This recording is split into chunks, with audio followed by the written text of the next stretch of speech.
C Joseph Vijay எனும் நான் சட்டப்படி அமைக்கப்பெற்ற இந்திய அரசியல் அமைப்பின்பால்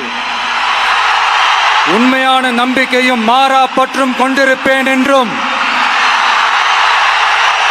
இந்திய நாட்டின் ஒப்பில்லாத முழு முதல் ஆட்சியையும் ஒருமையையும் நிலை நிறுத்துவேன் என்றும் தமிழ்நாட்டு அரசின் முதலமைச்சராக உண்மையாகவும் உளச்சான்றின்படியும் என் கடமைகளை நிறைவேற்றுவேன் என்றும் அரசியல் அமைப்பிற்கும் சட்டத்திற்கும் இணங்க அச்சமும் ஒருதலை சார்பும் இன்றி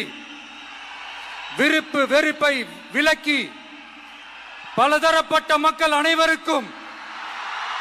நேர்மையானதை செய்வேன் என்றும் ஆண்டவன் மீது ஆணையிட்டு உறுதிமொழிகிறேன்.